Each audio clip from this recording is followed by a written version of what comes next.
നിയമസഭാ തെരഞ്ഞെടുപ്പിന്റെ ഫലം വരാനിരിക്കെ UDF വലിയ മുന്നേറ്റം നടത്തുമെന്ന പ്രവചനവുമായി ബേപ്പൂരിലെ UDF സ്ഥാനാർത്ഥി PV അൻവർ 140 അംഗ നിയമസഭയിൽ 89 സീറ്റുകൾ നേടി UDF അധികാരത്തിൽ വരുമെന്ന് അൻവർ പറഞ്ഞു.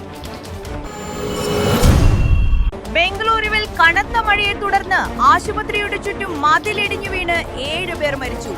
മരിച്ചവരിൽ വിനോദയാത്രയ്ക്കെത്തിയ 2 മലയാളി സ്ത്രീകളും ഉൾപ്പെടുന്നു. ഷോപ്പിംഗിനിടെ മഴയിൽ നിന്ന് രക്ഷയിടാൻ നിന്നപ്പോഴാണ് അപകടം സംഭവിച്ചത്. ജനവിധി UDFന് അനുകൂലം. മുഖ്യമന്ത്രിയെ ഹൈക്കമാൻഡ് തീരുമാനിക്കുമെന്ന് KPCC അധ്യക്ഷൻ സണ്ണി ജോസഫ്. MLA-മാരുടെ അഭിപ്രായം കാണിക്കലെടുത്ത് തീരുമാനിക്കും. VD സതീശൻ നയിച്ച പുതിയുഗയാത്ര ജനം അംഗീകരിച്ചു.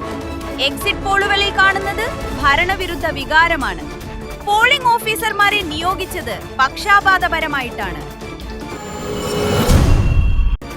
IPL മത്സരത്തിനിടെ ഡ്രസ്സിംഗ് റൂമിൽ പുകവലി. രാജസ്ഥാൻ റോയൽസ് നായകൻ റിയാൻ പരാഗിനെതിരെ നടപടി. മാച്ച് ഫീയുടെ 25% പിഴ ശിക്ഷ. പഞ്ചാബിനെതിരായ മത്സരത്തിനിടെയായിരുന്നു റിയാൻ പരാഗ് സിഗരറ്റ് വലിച്ചത്. സിഗരറ്റ് ഉപയോഗിച്ച സംഭവത്തിൽ റിയാൻ പരാഗിനോട് BCCI വിശദീകരണം തേടിയിരുന്നു. ന്യൂസ് ഡെസ്ക് സെറ്റ്കോ ന്യൂസ്.